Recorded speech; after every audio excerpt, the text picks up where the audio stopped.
अस्सलाम वालेकुम। मैं हूं नासरा इकराम एडवोकेट और आप देख रहे हैं law and learning with Nashra Ikram YouTube channel.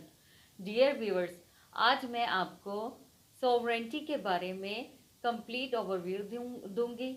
Sovereignty क्या है, टाइप्स क्या है, कैरेक्टरिस्टिक्स और कौन कौन सी इसकी फॉर्म्स होती हैं।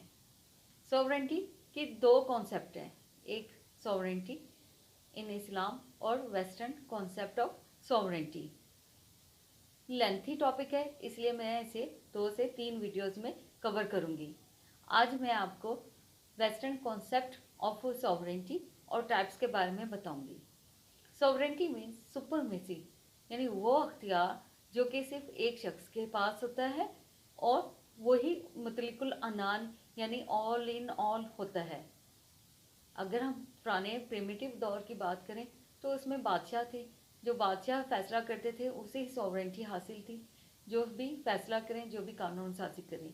आज के जदीद दौर में पार्लियामेंट भी सॉवरेंटी पार्लियामेंट को भी हासिल है, क्योंकि वहाँ कानून साजी होती है, या किसी प्राइम मिनिस्टर या प्रेसिडेंट को भी हासिल हो सकती है। यानी ऐसा शख्स जो कि ऑल इन ऑल हो, तमाम अख्तियारात उसके पास हो, वो क्या कहलाता है? सॉवरन। सॉवरेंटी का वर्ड सबसे पहले फ्रेंच ने यूज़ किया। इसका कॉन्सेप्ट सबसे पहले एरिस्टोटल ने दिया था। मज़ीद इसकी डिटेल में जानते हैं बोर्ड में मैं जूम करके आपको तमाम टॉपिक्स को क्लियरली एक्सप्लेन करती हूँ। ये जी कंप्लीट ओवरव्यू, एक बोर्ड पे कंप्लीट स्केच आ गया सॉवरेंटी के टॉपिक का। आज इस टॉपिक में हम डेफिनेशन, टर्म, मीनिंग और टाइप्स के बारे में जानेंगे। सॉवरेंटी क्या है?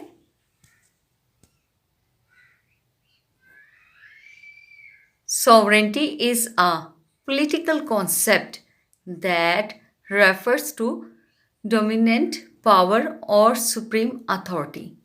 यानी पॉलिटिकल साइंस का ये एक कॉन्सेप्ट है और इसका मतलब क्या है? डोमिनेंट यानी सबसे सुपीरियर पावर या अथॉरिटी, वो अख्तियार जो सिर्फ एक शख्स के पास हो, किसी और के पास ना हो। In modern democracies, sovereign power rests with the people and is exercised through representative bodies such as Congress और Parliament। यानी जैसे पहले मैंने आपको किसी लेक्चर में बताया होगा, रिप्रेजेंटेटिव कौन होते हैं? जिन्हें हम बजरिया इलेक्शन या वोट के थ्रू हम सेलेक्ट करते हैं, यानी प्राइम मिनिस्टर। अब यहाँ पे वर्ड लिखा हुआ है ना, डेमोक्रेसीज। डेमोक्रेसी कहाँ होगी? जहाँ पर इलेक्शन होगा, यानी इलेक्शन के थ्रू हमने अपना रिप्रेजेंटेटिव चूज़ किया, प्राइम मिनिस्टर चूज़ किया, और वो प्राइम मिनिस्टर हेड होता है पार्लियामेंट का, और पार्लियामेंट में कानून साजी होती है। तो जो सुपीरियर अथॉरिटी है वो क्या है? सॉवरन। मीनिंग इसका देखते हैं। The term sovereignty has been derived from the Latin word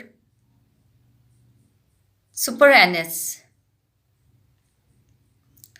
which means supreme और paramount, यानी सबसे आला अख्तियार। थोड़ी सी इसका ओवरव्यू लेते हैं हिस्ट्री का। Although the term sovereignty is modern, yet the idea of sovereignty goes back to Aristotle, who spoke of the supreme power of the state। यानी सबसे पहले मॉडर्न दौर में सॉवरेंटी मौजूद है, लेकिन ये पुराना एक कॉन्सेप्ट है जो कि एरिस्टोटल ने इंट्रोड्यूस कराया, और उन्होंने वर्ड इस्तेमाल किए supreme power of the state. Throughout the middle ages कुरून वस्ता का जो दौर था, the Roman jurist and the civilians kept this idea in their mind and frequently employed the terms summa Putatus, Putatus, and Plenitudo Potestatis to designate the supreme power of the state. अब Roman ने भी क्या बात की, ये Latin word यहाँ लिखे हुए हैं, इसका मतलब भी क्या है, सुप्रीम पावर या supreme authority of the state, यानी रियासत के सबसे आला अख्तियार.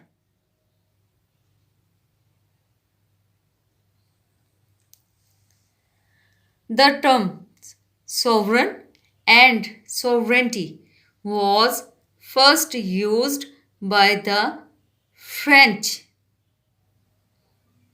jurist in the 15th century.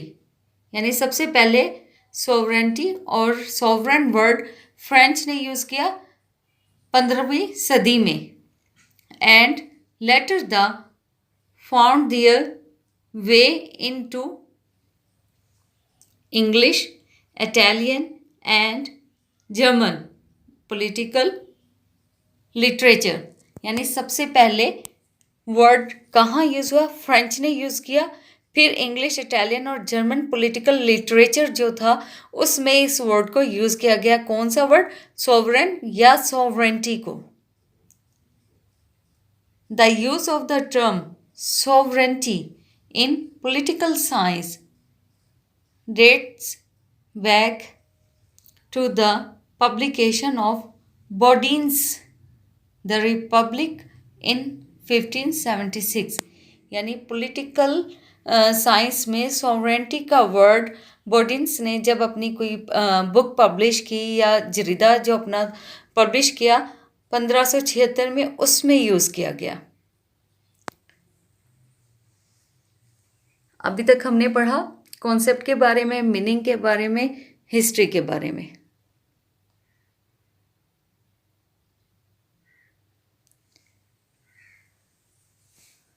अब हम टाइप्स देखते हैं. टाइप्स कौन कौन सी है. नंबर 1 है nominal a right real sovereignty. Number 2 legal sovereignty. Number 3 political sovereignty. Number 4 popular sovereignty. Number 5 de facto and de jure sovereignty. ये मोस्ट इम्पॉर्टेंट टॉपिक है और ये शॉर्ट क्वेश्चंस के हवाले से भी इम्पॉर्टेंट होते हैं दोनों टर्म्स. सबसे पहले देखते हैं डिटेल नॉमिनल और राइट रियल सॉवरेंटी की. अब ये क्या थी कि इन ancient times many states had monarchies and their rules were monarchs. यानी मोनर्की क्या था, बादशाह थी. पुराने कदीम दौर में बादशाह जो फैसला करते थे वही कवानीन होते थे, वही रूल्स होते थे. यानी सॉवरेंटी किसको हासिल थी, किंग को हासिल थी. They wielded absolute power and their senates and parliaments were quite powerless. यानी बादशाह के पास ही तमाम अख्तियारात थे, क्राउन के पास या मोनर्क के पास पार्लियामेंट या सेनेट जो थी वहाँ पे खामोश थी, यानी कि पावरलेस थी, उनके पास कोई अख्तियारात नहीं थे कानून साजी के. At that time they exercised real sovereignty. यानी उन्हें ही सारी, बादशाह को ही सारी सॉवरेंटी हासिल थी, इक़्तिदार आला हासिल था, इसलिए उसे रियल सॉवरेंटी का नाम दिया गया. Therefore they are regarded as real sovereigns, इसीलिए उन्हें रियल सॉवरेंस कहा जाता था. यानी बादशाह थी, विरासत में उनके बेटा ही बादशाह बन सकता था, किसी और को बादशाह नहीं बनाया जा सकता था. तो सॉवरेंटी जो बाप को हासिल थी यानी किंग को थी, फिर उसके बेटे को हासिल हुई, तो वो सॉवरेंटी यानी रियल सॉवरेंटी उसको कंसिडर किया गया. और यानी डायरेक्ट वो बाप से बेटे को, बेटे से फिर उसके बेटे को ट्रांसफ़र हो रही थी. यानी इलेक्शन का कॉन्सेप्ट मौजूद नहीं था, तो तमाम तर अख्तियारात उन्हीं के पास थे.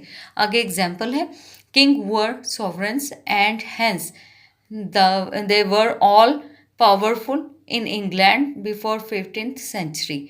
अब 15वीं सदी से पहले बादशाह बहुत पावरफुल था in USSR before the 18th and 19th century, यानी 18वीं और 19वीं सदी से पहले, एंड इन फ्रांस बिफोर 1789, और फ्रांस में भी 1789 तक बादशाह थी और बादशाही को सारे सॉवरेंटी हासिल थी।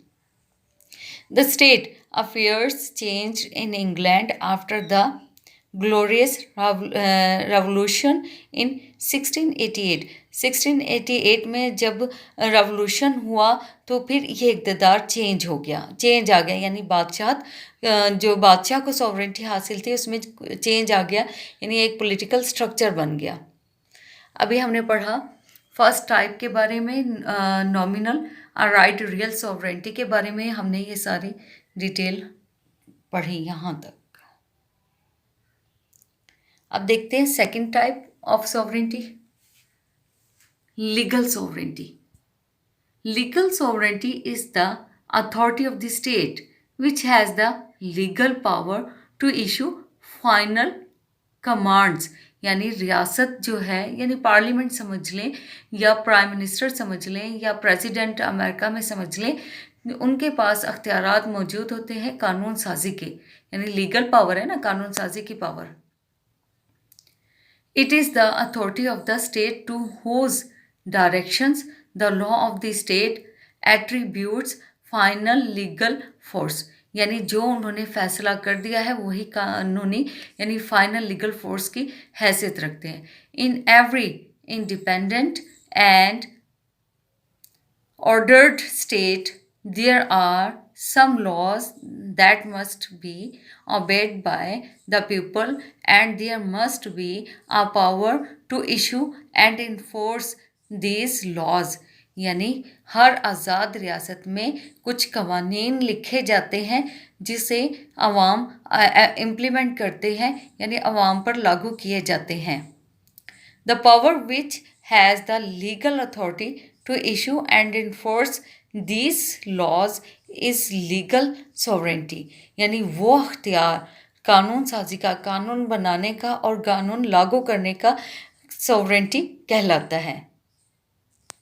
इन शॉर्ट ये कि लीगल सॉवरेंटी ये है कि कानून रियासत आज़ाद हो और कानून साजी का अख्तियार हासिल हो और कानून बनाया जाए लोगों के लिए और उन पर इम्प्लीमेंट भी किया जाए, ये क्या होगी लीगल सॉवरेंटी, यानी ये उस शख्स को अख्तियार हासिल है कि वो कानून साजी कर सकता है और इम्प्लीमेंट भी करा सकता है।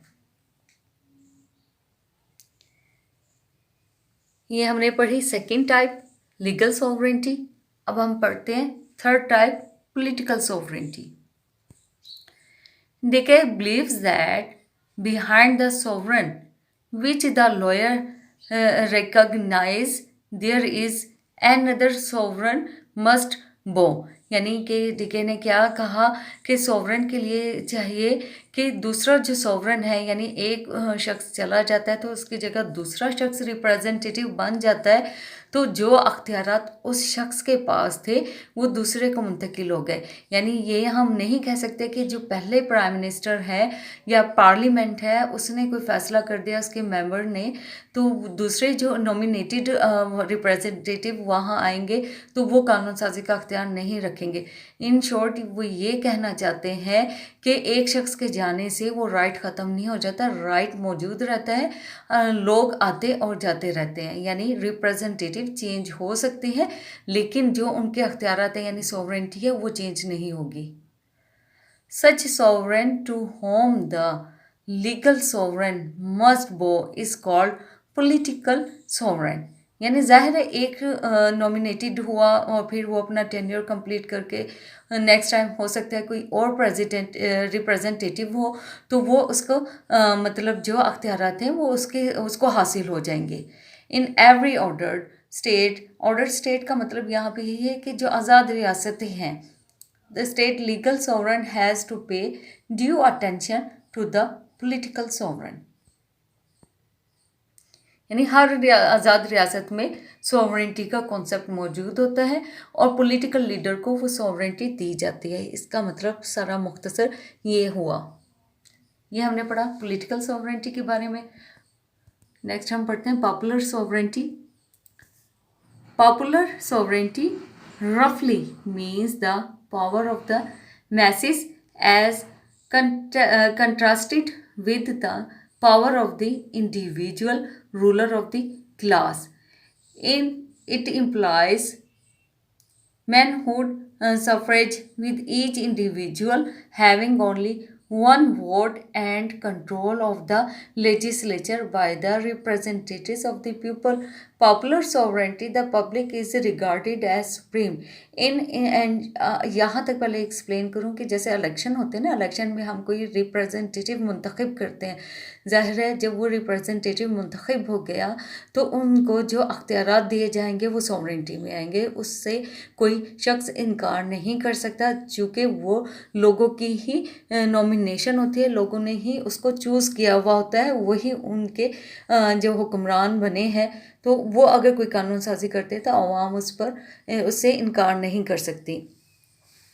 इन ancient times many writers on political science used popular sovereignty as a weapon to refuel the absolutism of the monarchs। यानी अब यहाँ पे जो एशियन कदीम दौर में तो ज़ाहिर है वहाँ पे जो कॉन्सेप्ट था वो मोनार्की का था, बादशाहत का था। बादशाह ने जो कानून साजी कर दी, कानून बना दिया, चाहे अवाम उसे पसंद करती थी या नहीं करती थी, वो इम्प्लीमेंट होता था।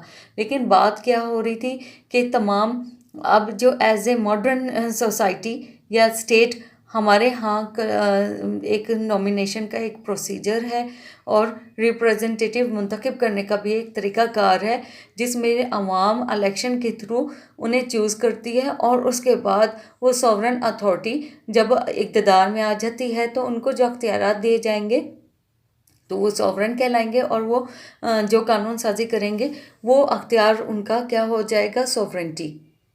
यानी ये जो हमने पहले पॉलिटिकल सॉवरेंटी पॉइंट पढ़ा था ये उसी से ही थोड़ा रेलिवेंट है। फिर आ जाता है डिफैक्टो एंड डी जोरी सॉवरेंटी। ये बहुत इंपॉर्टेंट लीगल टर्म्स हैं, डिफैक्टो एंड डी जोरी, इसे इग्नोर नहीं करना है। ये बाकी लॉ सब्जेक्ट्स में भी आप पढ़ेंगे। यहाँ तो आप सोवरेंटी के हवाले से पढ़ रहे हैं ना, तो बाकी जो सब्जेक्ट्स हैं वहाँ डिफैक्टो एंड डी जोरी लॉ के बारे में भी पढ़ेंगे, जूरिस्प्रूडेंस में। और बाकी जो लॉ की बुक्स होती हैं उनमें भी आपके मुख्तलिफ जगहों पर ये टॉपिक्स पढ़ेंगे। तो यहाँ डिफैक्टो एंड डी जोरी सॉवरेंटी की बात हो रही है, सॉवरेंटी सुपरमेसी, इक़्तिदार आला। अच्छा, पहले हम बात करते हैं डिफैक्ट।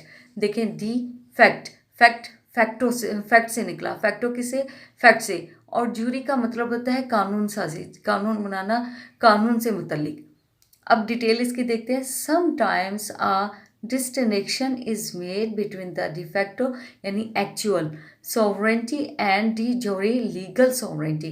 कहते हैं कि सम टाइम थोड़ा सा एक फ़र्क महसूस किया जाता है एक्चुअल में और लीगल सॉवरेंटी में। सो आ डी जोरी sovereign is a legal sovereign, whereas de facto sovereign is a sovereign that is actually obeyed। मतलब क्या हुआ कि एक हमने पहले भी पढ़ा ना कि कोई भी रिप्रेजेंटेटिव जब नॉमिनेट होगा, इक़्तिदार में आएगा, तो वो एक प्रोसीजर अडॉप्ट करने के बाद आएगा, यानी लॉ को फॉलो करते हुए। यानी हमारे कॉन्स्टिट्यूशन में प्रोसीजर मौजूद है कि किस तरह से कौन लोग क्वालिफाइड होंगे प्राइम मिनिस्टर, प्रेसिडेंट के लिए, और किस तरह से इलेक्शन कंडक्ट किए जाएंगे। तो वो कानून यानी लीगल है ना, तो इसलिए वो डिजोरी हो गया। और जो डिफैक्टो यानी de facto sovereign is a sovereign that is actually obeyed, कि जैसे हम एक्चुअली ओबेड करते हैं। इसमें किंग भी हो सकते हैं, कोई भी जो भी इक़्तिदार में आ गया फैक्टली वो क्या है कि सोवरेन है और उसे ओबे किया जाता है। द पर्सन और the body of persons who actually exercise power is called the de facto sovereign. यानी जब इक़्तिदार में आ गए, इक़्तिदार आला मिल गया, तो जो भी वो का वर्क करेंगे, या यहाँ पे एक्सरसाइज का मतलब कि जो भी वो अपनी पावर इस्तेमाल करेंगे उन्हें सब लोग एक्सेप्ट करेंगे, तो उस पावर से इनकार नहीं कर सकते, क्योंकि वो इन्हें स्पेशल सोवरेंटी हासिल है कि वो ऐसा कर सकते हैं। The de facto sovereign may not be a legal sovereign और ही मे बी आ, इस वर्ड को क्लियरली देख लें, ये है यूजिप्रिंग किंग, आ डिक्टेटर, एक्सेट्रा। अब क्या कहते हैं कि जो डिजोरी के बारे में हमने पढ़ा कि वो लीगल सॉवरेंटी होती है, यानी कानून को फॉलो करते हुए एक प्रोसीजर अडॉप्ट करने के बाद बने हैं, जबकि डिफेक्टो में कोई डिक्टेटर या बादशाह भी हो सकते हैं।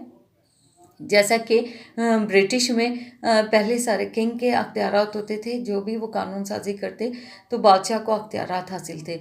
या अगर कोई मुल्क में, हमारे मुल्क में भी कई मरतबा मार्शल लॉ लगे और डिक्टेटरशिप आई, तो डिक्टेटर के अगर कोई कानून साजी करता है उसे अख्तियार हासिल होता है, यानी वो एक शख्स है, उसमें अवाम की राय से या अवाम की चॉइस पे भी वो मुंतखब नहीं हुआ, लेकिन सोवरेंटी हासिल है कि मुल्क की फलाह बहबूद और अवाम की फलाह बहबूद के लिए वो कोई कानून साजी करें या कोई ऐसे स्टेप्स लें जो कि असेंशियल हो हमारी वेलफेयर के लिए। In either case sovereignty rest upon physical power और spiritual influence rather than a legal right.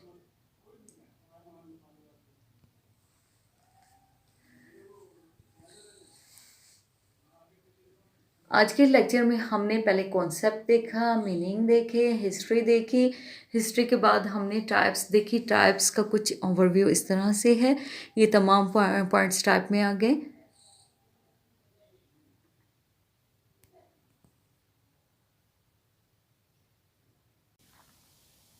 उम्मीद है आज का लेक्चर समझ आया होगा। मिलते हैं नेक्स्ट वीडियो में सॉवरेंटी के नेक्स्ट टॉपिक्स के साथ।